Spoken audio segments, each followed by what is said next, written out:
Je vais passer la parole à Dominique Quignot, qui va nous dire quels enseignements elle tire sur cette première partie de journée et qu'est-ce qui va se passer demain, même si, rassurez-vous, la journée n'est pas terminée, mais nous faisons un premier point d'étape avec Dominique en ce moment.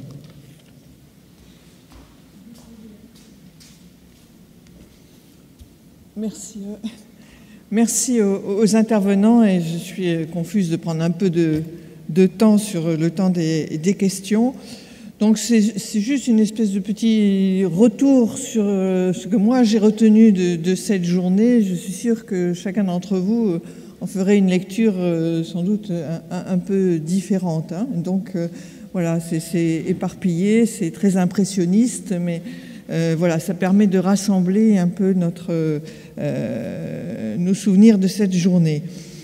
Cette première journée, vous l'avez compris, c'était une manière de planter le décor christianisme social aujourd'hui, les territoires sur lesquels les chrétiens s'engagent, les territoires classiques et les territoires nouveaux, et qui nous permettrait dans les journées qui viennent de centrer un peu plus la réflexion sur le rôle des semaines sociales. Première impression encourageante, vous avez joué le jeu du débat, de l'échange, en participant activement aux différents ateliers. Vous avez posé beaucoup de questions, on l'a vu. Soyez-en remerciés et surtout ne lâchez pas le rythme parce que ça n'est pas terminé et que demain et après-demain, on a encore besoin de votre participation active. Donc, avec la première table ronde, on a compris quels étaient les terrains d'engagement où l'enseignement social chrétien pouvait apporter des repères et donc sur lesquels les semaines sociales pouvaient continuer à réfléchir. Ces territoires que l'on a abordés ont été complétés ensuite par les différentes interventions et notamment les témoignages des tables inspirantes. Peut-être que l'on peut dire que cette première table ronde était assez, pouvait paraître sombre, en tout cas évoquer des défis difficiles et qui n'étaient pas simples d'affronter. La pauvreté, l'exclusion, les chiffres qui nous ont été donnés ne peuvent pas nous laisser indifférents. Le nombre de pauvres, le nombre de familles, le nombre de jeunes en difficulté, les inégalités allant croissant, la question du logement dont Monseigneur Sentier a parlé en donnant le contre-exemple d'une certaine manière de la maison qu'ils ont créée avec tant de difficultés à Limeil-Brévannes. Donc cette question de la pauvreté et de l'exclusion, c'est comme on nous l'a rappelé aussi, l'option pour les plus pauvres, qui n'est pas une option au sens, quelquefois on entend ce mot-là, mais qui est une option théologique, vraiment un principe théologique sur lequel s'appuyer.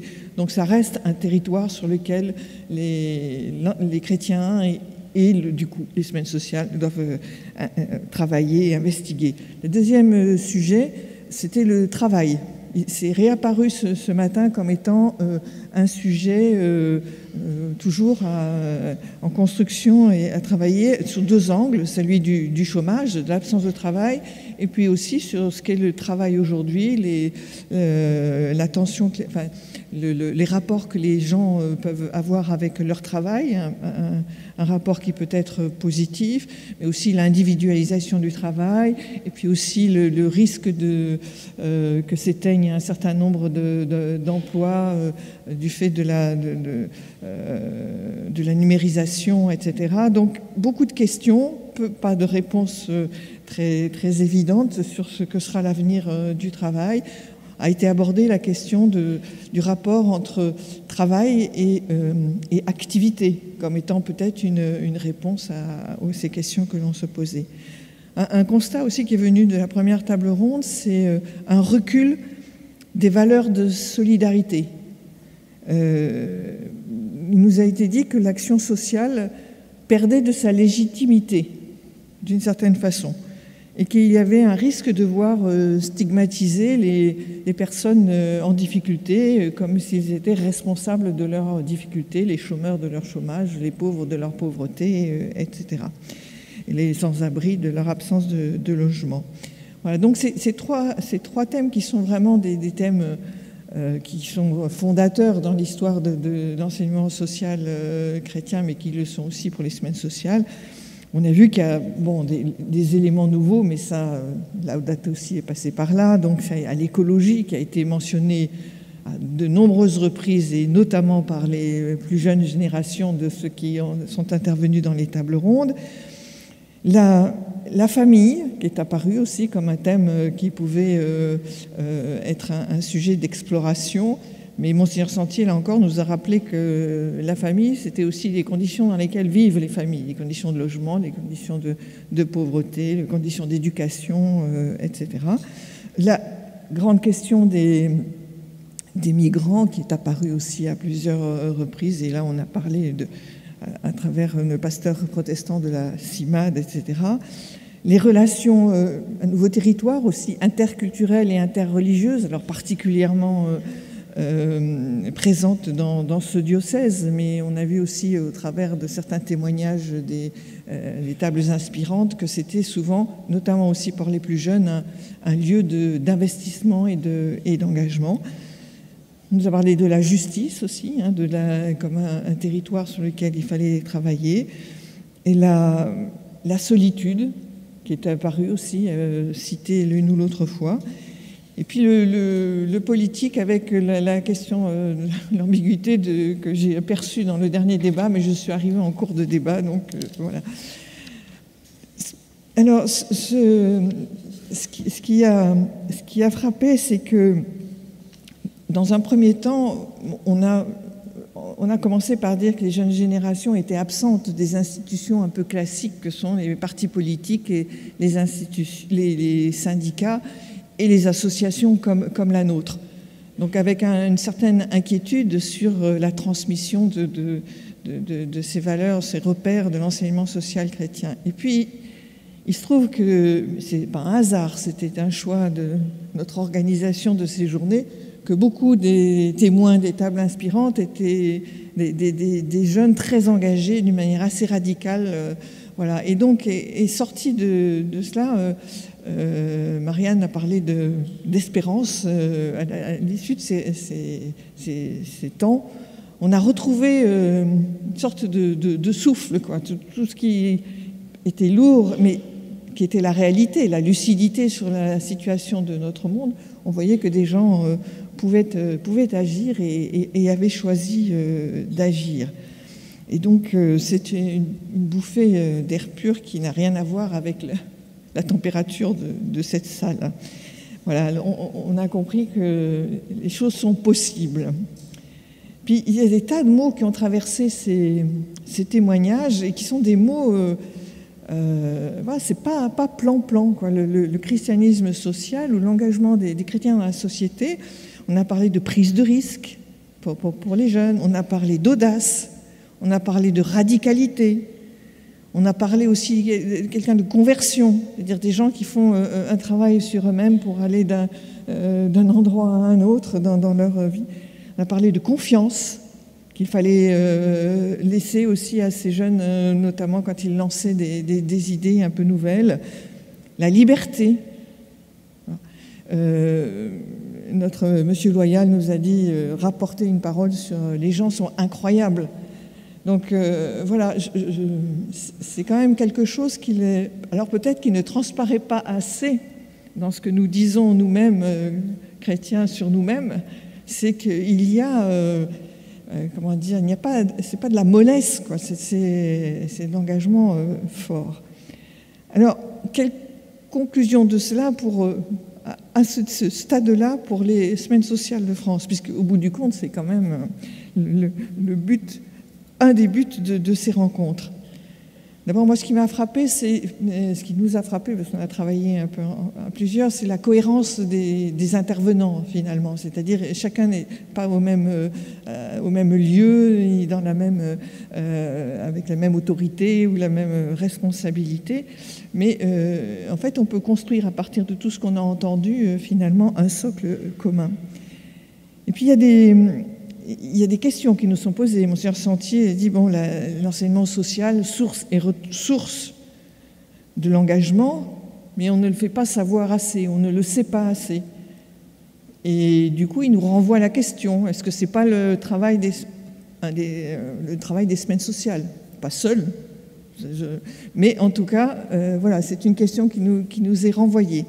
Qu'est-ce qu'on fait pour rappeler que cet enseignement est source et ressource de l'engagement? Il y a d'autres remarques qui peuvent nous bousculer. Quand on a parlé des initiatives, des jeunes pousses, des expérimentations, on nous a rappelé que souvent elles naissaient hors institution, voire hors association. Voilà, alors pourquoi? Parce que nous freinons ces idées, ces expérimentations, parce que nous avons peur, parce que nous ne savons pas laisser la liberté. Voilà, je pense que c'est des questions que nous devons nous poser. Alors, on nous a précisé que ce n'était pas forcément contre les institutions ou contre les associations, et que peut-être il faut savoir qu'est-ce qu'on peut apporter au bout d'un certain temps à ces expérimentations. Est-ce qu'il y a quelque chose que l'on peut apporter? Après tout, voilà. Donc, troisième point aussi très, très, très important et qui est revenu beaucoup, c'était dit par plusieurs, c'est l'importance de l'ancrage local. Voilà, c'est de partir du local, quelquefois, pour faire avancer des solutions. Alors, bien sûr, on a parlé des territoires zéro chômage longue durée, combien ils s'étaient ancrés dans un territoire, mais c'est revenu aussi par des initiatives de jeunes pousses de chrétiens. Voilà, c'est partir de là où on est. Et pour les semaines sociales, qui ont quand même un réseau d'antennes sur tout le territoire, c'est une vraie question, et aussi ça nous renvoie à peut-être des évolutions à prendre en compte. Quatrième point, conclusion des conclusions, c'est on nous a dit il y a une énorme richesse de choses qui existent. Voilà, il y a des gens qui agissent dans tous les coins, et du coup, il faudrait travailler en réseau. Voilà, ça c'est un mot qui est revenu. On a parlé de nouer des alliances dans l'expérience du territoire zéro chômage, ça se fait avec d'autres. Il y a une question qui nous a proposé de nous allier avec le christianisme social protestant. Je rappelle qu'au sein du conseil d'administration des semaines sociales, il y a des représentants du protestantisme et que nous en sommes très, très heureux. Voilà, je pense que c'est une question aussi qui va être au cœur de nos débats dans les 2 jours qui viennent. Et voilà, pour conclure, je dirais, conclure vraiment, Jacques Le Goff, ce matin, a parlé, il a fait une distinction entre la solidarité chaude, l'action au plus près de ceux qui ont besoin de solidarité, et puis une solidarité froide, qui est celle, mais le mot n'était pas péjoratif, mais qui est celle des institutions, des législations, etc., qui organisent finalement la solidarité. Et je me dis que, et puis peut-être la réflexion aussi, la réflexion théologique, la réflexion voilà, des chercheurs, tout ça. Je me dis, est-ce que les SSF sont pas, les semaines sociales sont pas l'articulation de ça, de solidarité chaude et froide, et que peut-être il faudrait, c'est une question qui a été posée par l'un d'entre nous, que l'on réchauffe la solidarité froide des semaines sociales de France. Voilà, donc ça c'est une question pour nous. J'ai aussi une proposition qui est beaucoup revenue, notamment par Florent Guéguen, c'est la nécessité de prendre en compte la parole, enfin, des plus exclus, des plus propres, dans les solutions qu'on propose pour eux, c'est-à-dire de les entendre et de les associer à la décision, etc. C'est une question qui peut se renvoyer aux semaines sociales de France. Et puis j'ai retenu une formule qui serait peut-être un beau mot d'ordre pour nous, c'est Dominique Athéna qui l'a dit, c'est la créativité évangélique. Et voilà, se faire preuve de créativité évangélique, là aussi c'est une belle feuille de route. Et enfin, parce que bon, Madeleine Delbrel veille sur nous, moi il y a deux petits bouts de phrases que j'aurais envie de vous citer, c'est la rue est le lieu de notre sainteté, nous les gens de la vie ordinaire. Voilà, alors le monde, la rue, voilà, c'est le lieu de notre sainteté. Et puis, chaque homme meilleur fait le monde meilleur. Et voilà, je pense que ça aussi, c'est quelque chose qui est à portée, à notre portée. Et donc, essayons de faire l'homme meilleur et peut-être le monde meilleur. Merci. Alors, demain, surtout, n'oubliez pas d'être là, parce que de tout ce matériau que nous avons eu la chance de collecter grâce à tous ces intervenants et à tous ces témoins, il faut qu'on dise sur quoi les semaines sociales aujourd'hui doivent travailler pour être plus fidèles à leur mission et à leur responsabilité. Donc, rendez-vous demain. Mais avant, il y a des choses.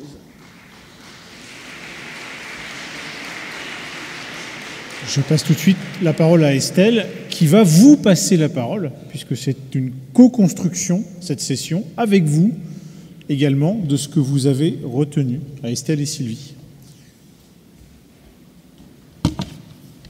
C'est bientôt fini, ne vous inquiétez pas, vous allez pouvoir bouger. Voilà, j'ai l'honneur de clôturer cette journée, comme on a pu finalement l'ouvrir ce matin, avec un petit temps juste de ressenti sur ce que vous avez pu vivre aujourd'hui.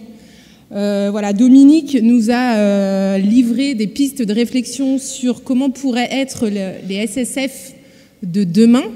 Le travail, donc justement, de demain, c'est de continuer ce que vous avez débuté aujourd'hui, mais de le mener de manière un petit peu plus concrète. Notre équipe, pour ma part, on a essayé de vous faire travailler d'une manière un petit peu différente aujourd'hui. Peut-être que ça en a gêné certains, mais l'idée aussi, c'est c'était d'expérimenter, d'oser, de se laisser déplacer. Et donc voilà, moi je vous annonce déjà que demain, on va continuer vraiment de travailler sur comment on voit les semaines sociales demain, d'une manière un petit peu plus concrète. On va co-construire ensemble. Mais pour finir cette journée, voilà, il y a eu beaucoup de choses de dites, il y a eu des idées, des réflexions. Et quand on finit une journée comme ça, on aime que vous partagiez un petit peu ce que vous avez vécu, ressenti. Vous êtes nombreux, donc on ne peut pas le faire avec tout le monde. Donc ce qu'on va juste vous proposer, c'est un temps assez rapide pour les personnes volontaires. Si vous avez envie de dire, alors pas un discours, mais de nous livrer un mot ou quelques mots sur avec quoi vous repartez ce soir. Voilà, donc ma question, c'est pour les personnes qui ont envie de juste dire quelques mots sur, au vu de ce que vous avez vécu, entendu, avec quoi vous repartez ce soir. Voilà, donc la parole est à vous. Et ensuite, ce sera l'événement culturel qui vous attend. Merci. Oui. Avec beaucoup d'espoir. Merci. Juste un mot, changement.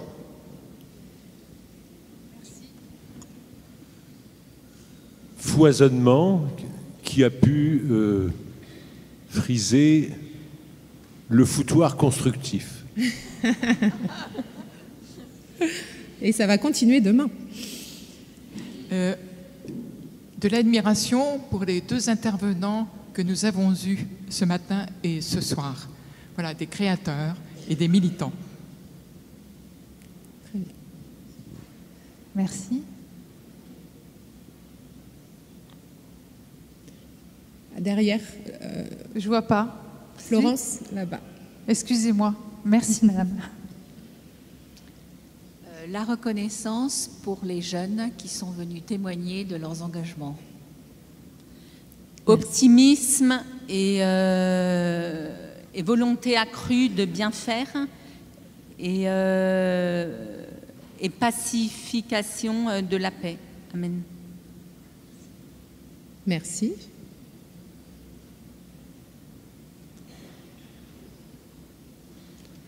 J'arrive.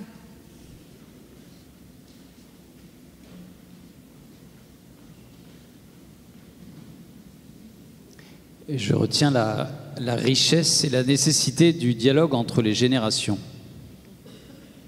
Merci. Merci. Créativité évangélique et source et ressources de l'engagement. De l'engagement. Merci. Là-bas, Florence.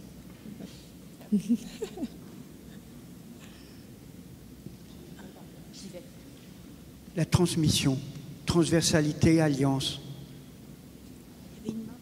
Merci. Courage et plus d'optimisme et de mise en confiance par rapport à l'avenir. Ok, optimisme, confiance, merci.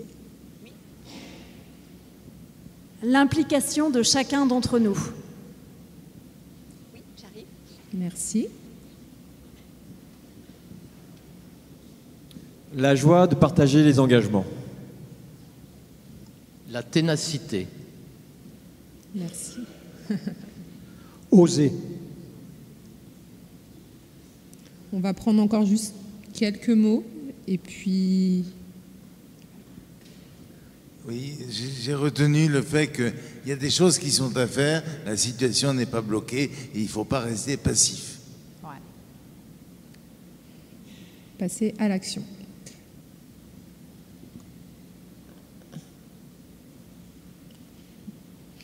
Si tout est dit, tout est dit. En tout cas, on vous souhaite une très belle soirée. Très bonne soirée.